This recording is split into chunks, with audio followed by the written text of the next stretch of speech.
So this story is credited to Won't Think Straight, and we will have the link to the story in the description, but it is from the Creepypasta wiki. When you're 5 years old, your mind lacks the experience to make informed judgments or connect things which aren't obvious.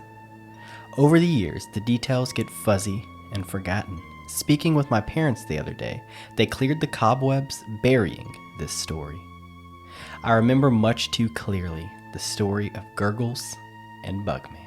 I just started kindergarten that year. Everyone's a friend when you're 5, so I had no shortage of classmates. But coming from a poor family, I didn't get to see much of them outside of school. My parents spent all of their waking hours trying to make ends meet and didn't have time to ferry me from house to house. So I spent my early years mostly keeping to myself, playing with the random assortment of knickknacks from the shelf in my room, and being short of money gave my family a habit of hoarding, so they hated to throw anything out. One particular item on the shelf was a small, old-fashioned TV set, a wooden veneer box about 2 foot wide by a foot tall. It had a curved glass screen that took up half the front panel. Beside the screen was a large chrome dial used to switch channels. At the top sat an antenna formed by 2 terribly twisted wires. When my boredom made me turn it on, I'd usually just get static and snow on that glowing black and white screen. I'd twist the heavy clicking dial hoping to pick up some local broadcasts. Mostly, it would be some ghostly images and incoherent sound fragments. But one channel was always crystal clear. It was the Gurgles and Bugman show. Gurgles was a clown, but not a common one. He wore a thin black suit that draped his tall, skinny body with a matching tie and oversized novelty clown shoes to complete his distinctive outfit. His pupils were completely black, like polished ebony marbles, with no trace of white around them. Black face paint around those eyes and across his cheeks and mouth made him look like a manic, grinning skeleton. It was only the crazy crop of curly hair sprouting off the sides of his head that gave him a more human look. As much as Gurgles freaked me out, Bugman scared me more. He was short and round, like a hunchbacked dwarf, with a dark cape. He had prosthetics covering his eyes to make him look like a fly, and a mouth that was rotated 90 degrees and opened from side to side. The show itself was like candid camera, with pranks played on unsuspecting people. It would always start with Gurgles and Bugman hidden away at someone's home. Gurgles would face the camera, staring at you, his bony finger touching his lips. When the unsuspecting star of the show came into view, a laugh track would begin to play. You would see them go about their nightly routines, oblivious to the conspiracy that Gurgles and Bugman had involved us in. We'd see them making dinner, or on the lounge watching TV with their family, or quietly doing their homework. Then we'd watch as Gurgles and Bugman stole their pen, or moved their glass, or made things disappear behind their backs. The camera angles would change as Gurgles and Bugman shifted their hiding place from the dark corners of a room to the cupboards, to the ceiling, or under the furniture, all the while looking back at you, the viewer, and winking. The closer they got, the louder and more laughter came from the soundtrack. Eventually, when everyone went to sleep, a victim would be chosen for their prank. Waiting in the closet or under the bed, once their victim fell asleep, Bugman would crawl out and gently climb in beside them. His jaw would open sideways, and out would come a sharp straw that he'd stick in the person's neck.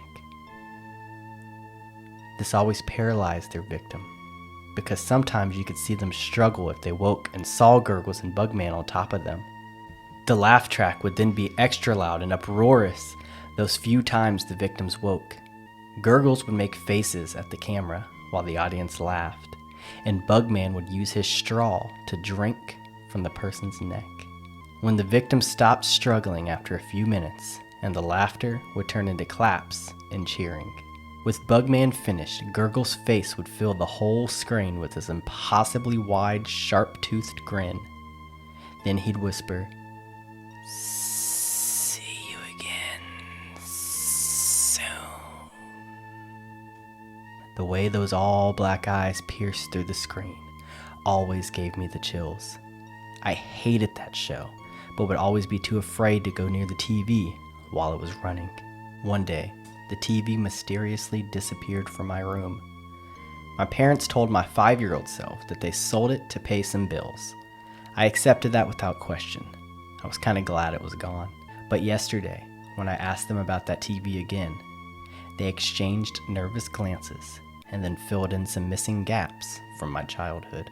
Halfway through that year, Derek, a classmate that I didn't know very well, had died in horrific circumstances. He was murdered in his bed with a stab wound to his neck. No evidence of a break-in was ever found, so his distraught parents were taken into custody as the primary suspects. They denied all the allegations against them. At the time, Mrs. Nolan, my teacher, had told our class that I'd apparently explained to her that Derek couldn't be dead because I saw him and his family on the Gurgles and Bugman show the day before. When Mrs. Nolan mentioned that to my parents, they had immediately taken the TV from my room, driven it to a junkyard, and had it burned to nothing but ashes and molten metal. That TV was in my room because it had always been broken. It was never plugged in the entire time it was on my shelf. Whatever I saw on that screen, it wasn't from a station. So that's my story of Gurgles and Bugman. But I'm not sure if that's really the end though. After all, do Gurgles and Bugman still perform their nightly show for some unsuspecting viewer somewhere in this world? And if so, who will be their next star? Ew. Thoughts?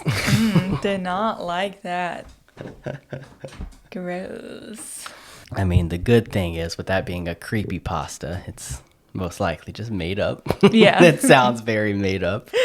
Still a spooky story to think Still about. something you'll be thinking about when you're falling asleep Something at that night. will scare you at night, yeah. Mm-hmm. After I read it, I was like, it's kind of, it's kind of silly, but, it's spooky. And then whenever I was, laying in bed, falling asleep, I was like, where's Gurgles? Also, the aspect of them, pretty much, stalking their victim beforehand is ew, you don't know if someone's watching you. Yep. I do not like the names. I don't know, for some reason, Gurgles, for the name of the clown, just... It's a creepy name. Is that what it sounds like whenever they're drinking the blood? Oh, maybe so. Also, gurgles, if you're choking on something or drowning, I guess is what I would kind of makes me think of. Yeah.